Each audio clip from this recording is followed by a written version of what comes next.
Welcome back. You know what we're going to talk about now is I am going to teach you the 1% rule. And you're going to go, what's the 1% rule? Well, this is a rule that I use that I can apply to any property that you are considering buying or renting to know whether you should own it or you should rent it or a property that is similar to it. I see a lot of entrepreneurs that waste a ton of money on a property location. And when we start adding those dollars up, those are dollars that don't end up in your pocket because we're giving them away. Now, if you are an individual and you are watching this is going to be very helpful to you too, because this application, I'm going to use a house as an example, but it applies and it doesn't matter what the property is that you're considering at that time.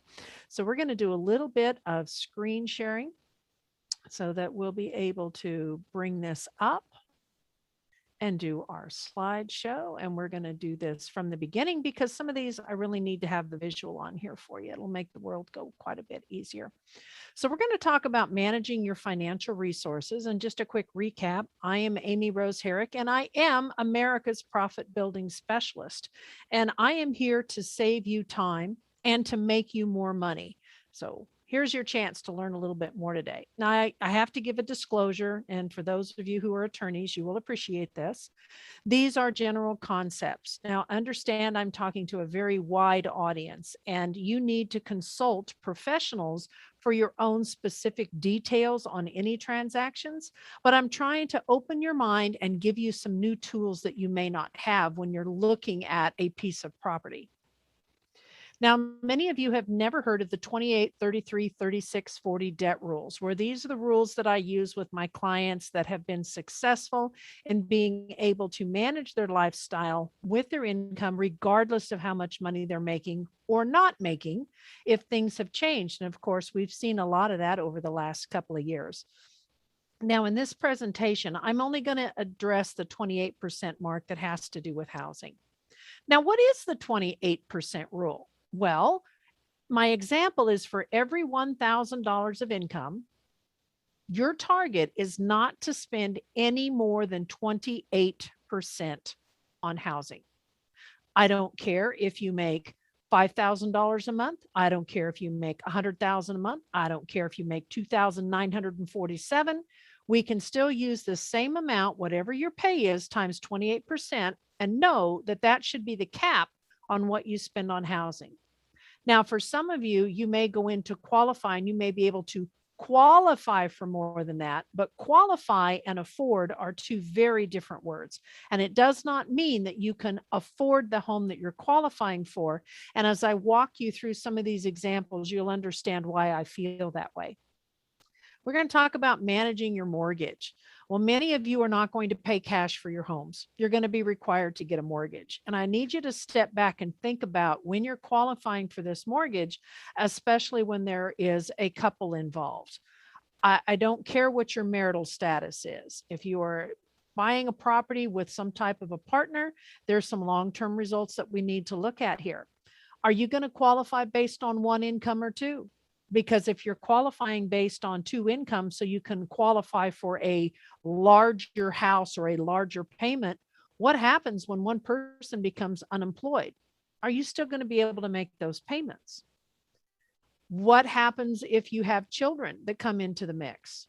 Is someone going to stay home and be a stay home parent? If you bought the house based on two incomes, will you be able to do that with the addition of expenses for a baby, or if there is an adoption, and one parent coming out of the workforce? Will you be able to afford childcare? So if you're stretched to the limit and you do plan on children, but you plan to go back into the workforce, do you have enough room to pay for childcare and all those expenses? Because it can be an absolute budget buster. And I will tell some people, twins, triplets, and preemies happen, and that can dramatically change the financial structure for a family.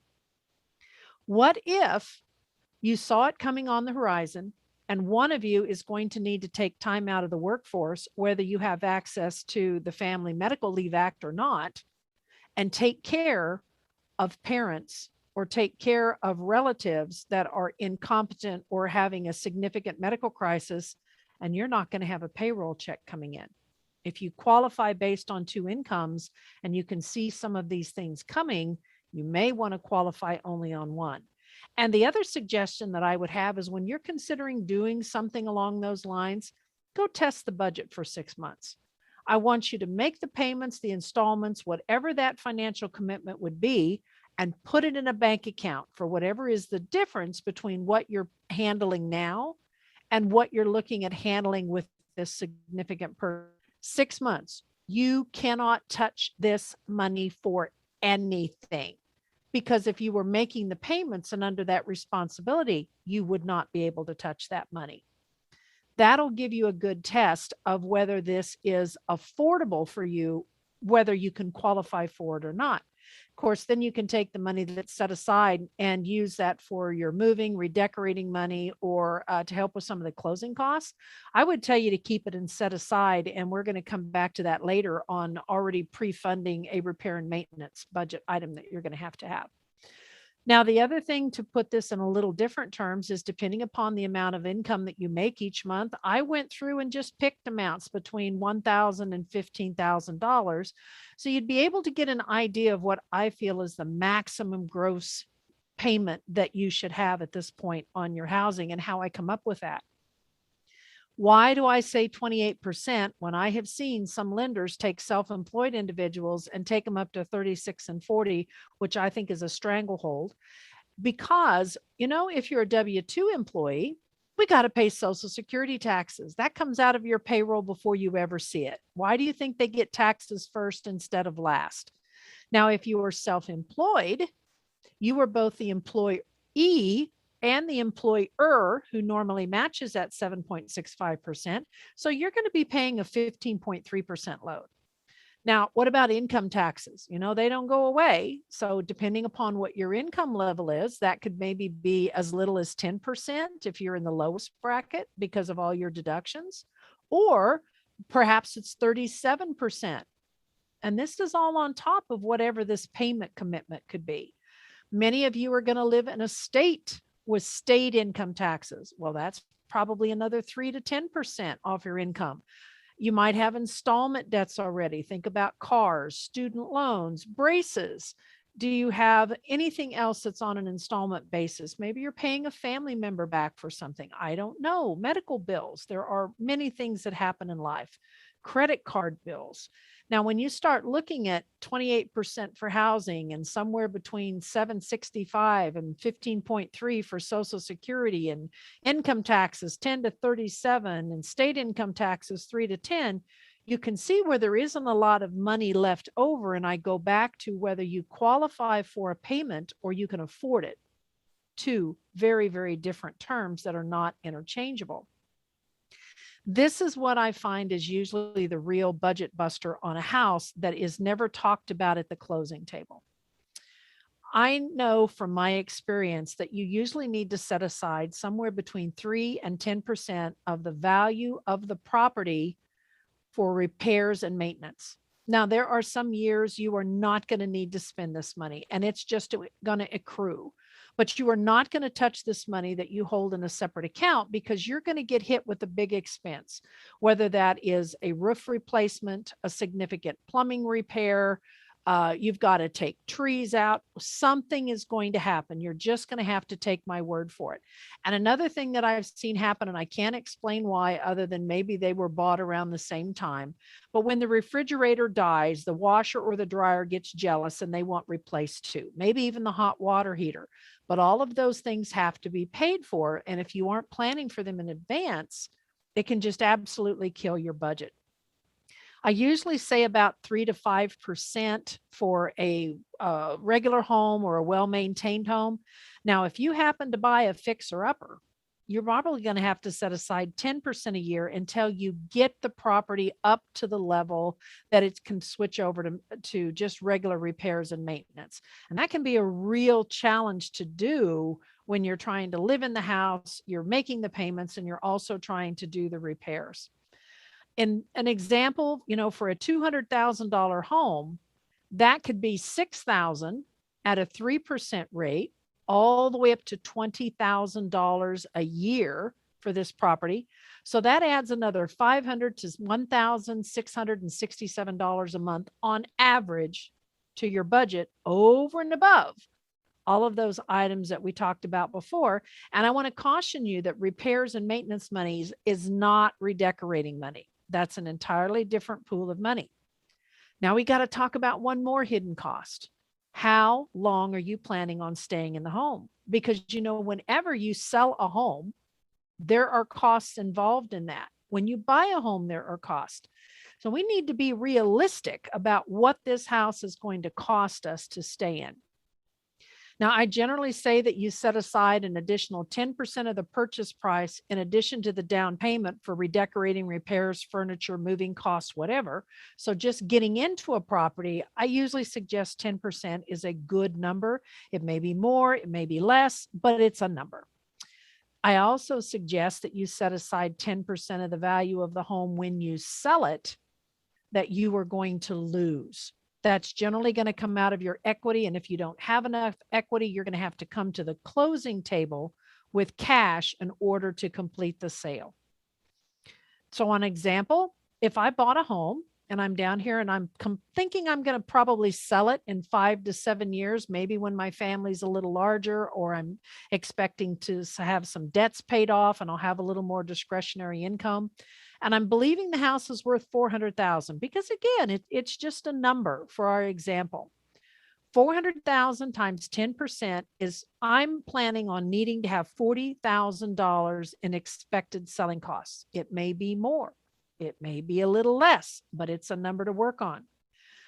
Now, if I take that $40,000 and I divide it by 60 months, which is the same as 5 years, then I know I need to be setting aside another $667 a month to take care of those selling costs in 5 years. If I think, no, it'll be closer to 7 years, well, that's still $476 a month.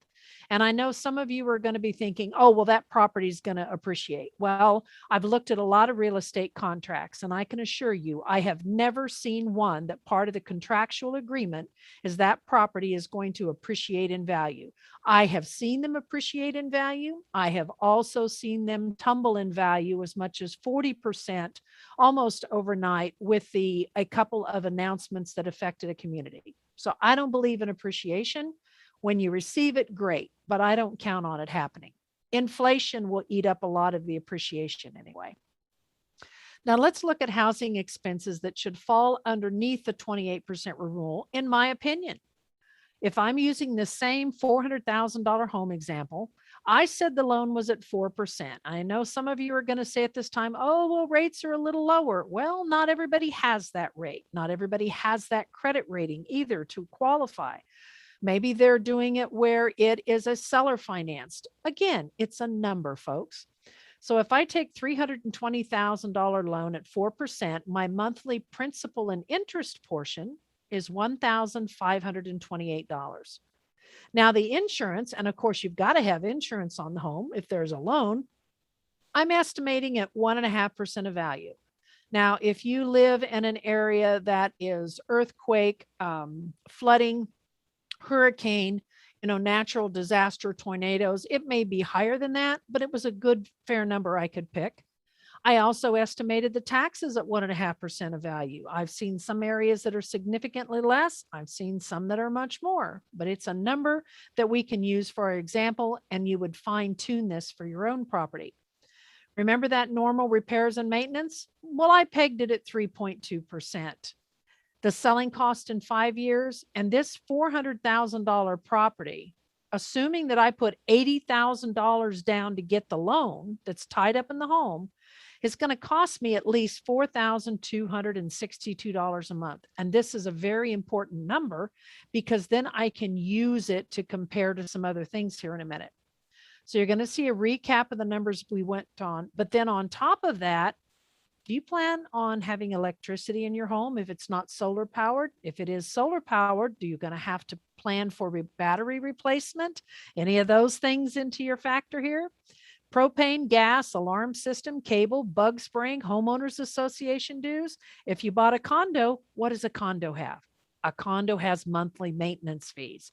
Do you have pool, yard, landscaping? When you start adding all of these up, this is one of the ways that I have seen people become house poor. when they qualified for a loan, but when you really step back and looked at the entire picture, they could not afford that level of a home to maintain it and to do the things required. There's a lot of responsibilities with being a homeowner. I get asked a lot, well, should I get a 15-year or a 30-year loan? Again, I'm using the same principal interest. The payment, I'm assuming it's at 4%. We're going to go over to our $400,000 example, kind of in the middle there. And at 15 years, when I'm looking at what the total payments could be on any of these options, and I see how much we have paid for the house over that period of time. Well, one of the things people will look at and say, oh, well, in order to get a bigger house, I've got to bring the payment down. So I'm going to take the loan out for a longer period of time, and then I can qualify for a bigger house. Okay. But how much more are you paying for it? In each one of these examples, you will notice that it doesn't matter whether you take a 15-year mortgage or a 30-year mortgage, you're going to pay almost 40% more for that house over time by stretching it out to 30 years versus 15 years. Are you willing to pay 40% more than the list price today? If the answer is no, you may not want to do a 30-year loan, because that's exactly what you're going to be doing if you maintain and you stay in the home over that time frame, or you turn it into a rental.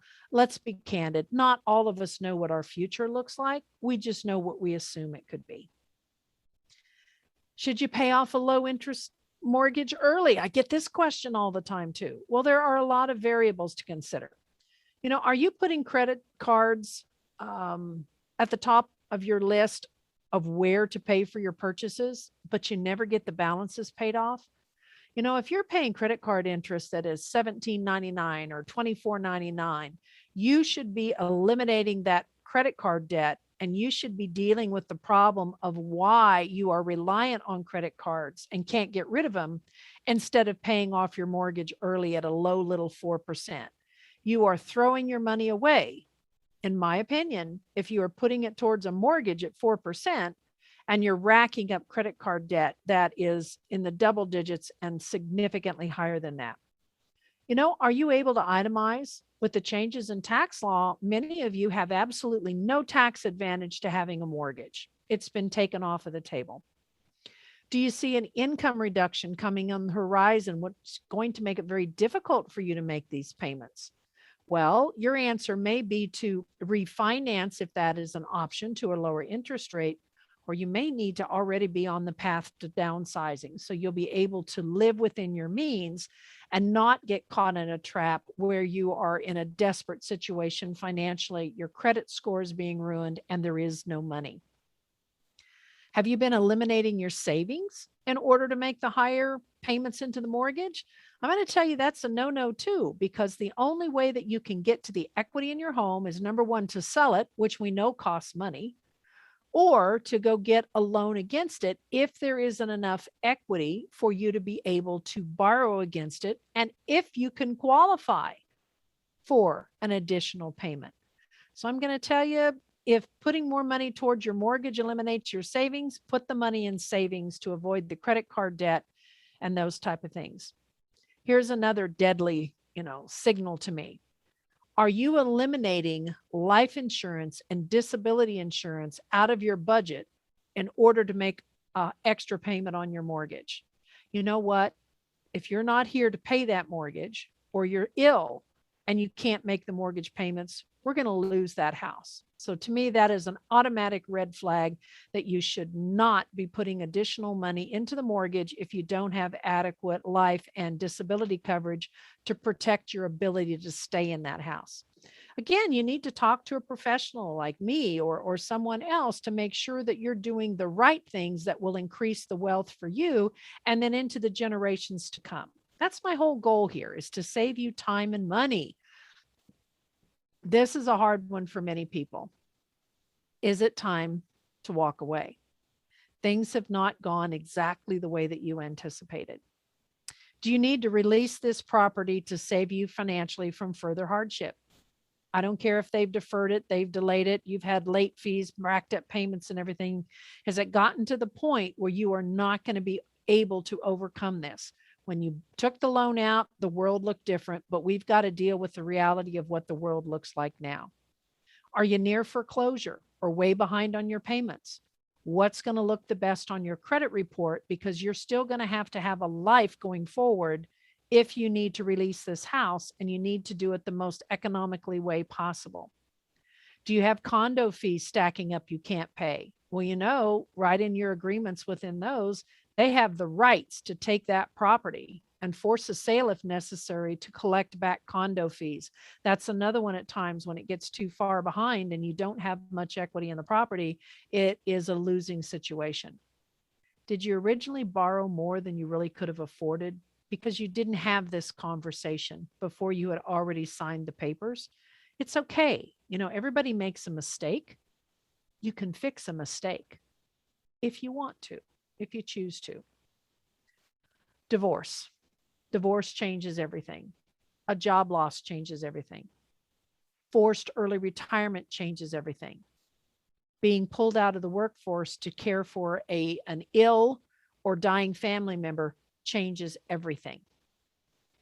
Are you unable to do the repairs and the property is deteriorating? Remember, we built into budget somewhere between 3 and 10% a year to maintain the property. I've seen this many times when individuals are house poor and they're desperately hanging on to the house. But as the house deteriorates, it's going to cost more and more money to fix it. The damages get worse and worse, and the value of the house is declining. We're not going to be able to do the repairs, and it just becomes a huge sinkhole. And it not only sucks your resources, but it sucks the very joy out of your being, and it becomes a burden instead of a joy. What happens when death occurs to an owner? Well, what happens to the mortgage? Well, if two people borrowed based on both of their incomes and took out a mortgage, and one of those individuals dies, well, the co-borrower is responsible for the full amount of the loan and the full amount of the payment, whether there is one household income or two at that point. So you need to think about these things. If they don't have life insurance as a beneficiary to pay it off, or they don't have enough resources, what's going to happen in this scenario? We also have the estate involved. And I have a different sessions that I'll be doing about the titling of your assets that come into play here. But if there is a mortgage against the house, and let's pretend that I'm single. I'm single. I owned my home. I passed away, and it was my intent to leave the house to my adult daughter. But there's a mortgage against the house. My adult daughter needs to be able to pay off that mortgage, or to be able to qualify to refinance the mortgage into her name and make the payments, because that mortgage is not going away. She will not be able to obtain that property free and clear unless that mortgage that was in my name was retired. So we need to be talking to our family members about, does my daughter even want the property? If she doesn't want the property, very simple. Upon my death, it is immediately to be sold, put up for market, because there's an impact there to the next generation on what happens on the titling of that property. Well, does the titling of the property matter? And I'm going to tell you absolutely yes. Many of you will see the term JTWROS. You have no idea what it was, but you went ahead and signed the paper that someone else filled out because you thought they knew what they were doing. Well, JTWROS stands for Joint Trust with Rights of Survivorship. You will see this not only on properties, but you can see it on other types of accounts. What that means is we have got more than one owner on the property. And if one owner dies, all of their rights and ownership of the property transfer automatically to the joint owner.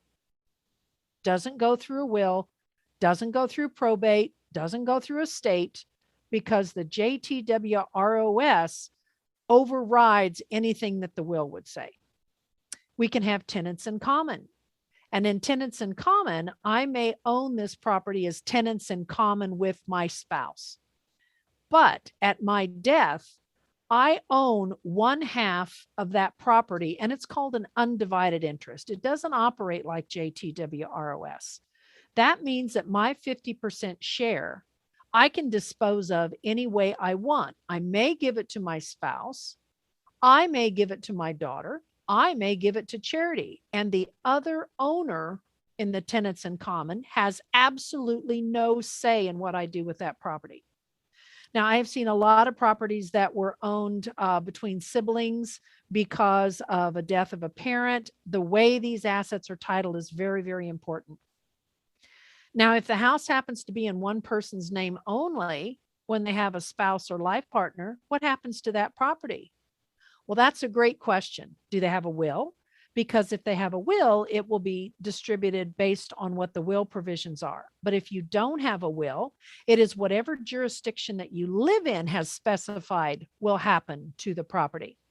So, for example, if I lived in a jurisdiction, oh, and let me say a jurisdiction could be the state you live in.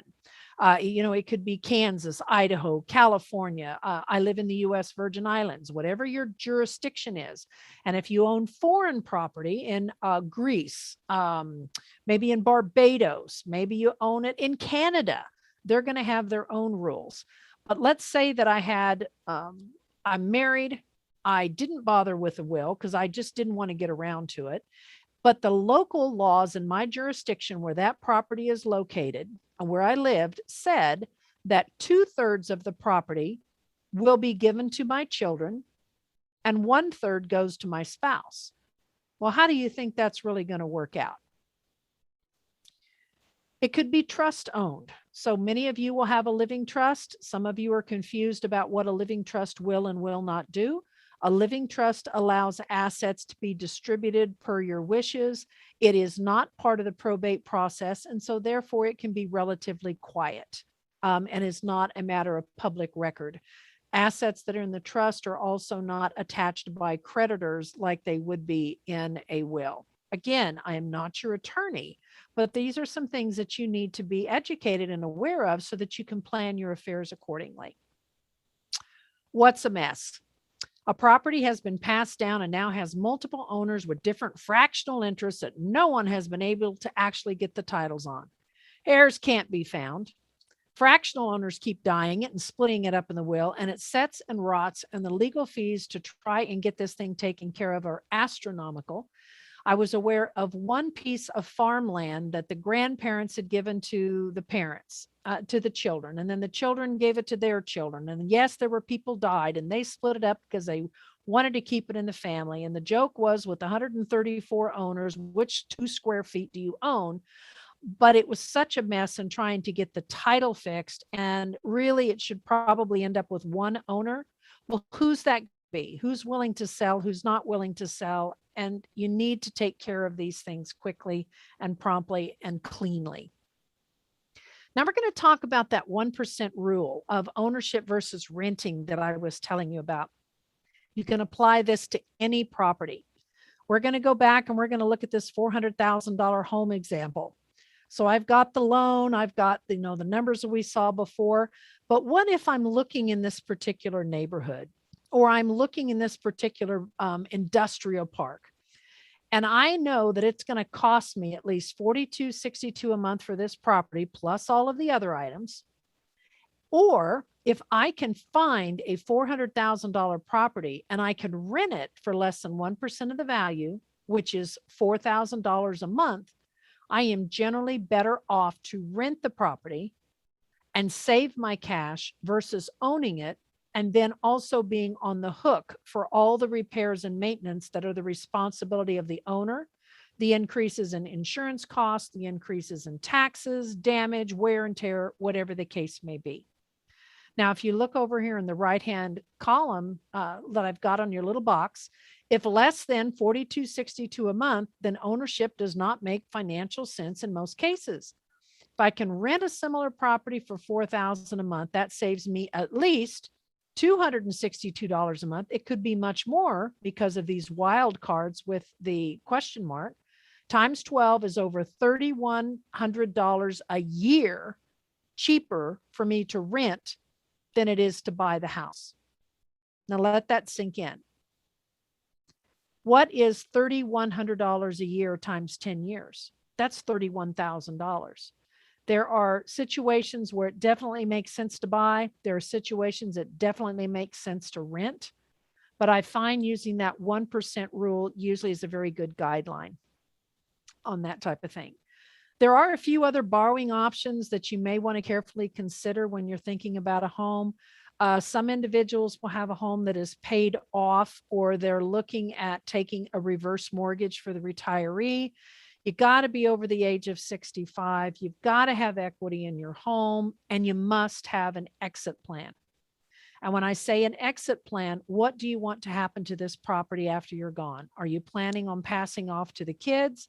Remember my example about if there is a reverse mortgage against the property, is the property just going to be sold to pay off the mortgage and then distribute whatever money is left to the heirs? Is your intent to pass the house on to the kids, but you don't want a mortgage? Well, then you probably are going to need life insurance, or you're going to need other money in the bank to retire that mortgage. Now, there are some excellent online tools if you are even considering a reverse mortgage, for some of you in my viewing audience, that you can use that will give you some estimates without applying. You don't have to give your email address or anything else. And I would encourage you to talk to a professional before you do something like that. And if a child is pressuring you to do that, that's a little different discussion. But for many of you to be able to stay in your homes after retirement, which is your heart's desire, you may not have the income to be able to continue make mortgage payments and to do the repairs and maintenance. But by doing a reverse mortgage, which eliminates the payments and allows you to actually pull an income stream off of the home. Got a bug. You just can't do it with live, can you? There's always something anytime you do a live issue video. So work with me, folks. I'm just a human, just like the rest of you are.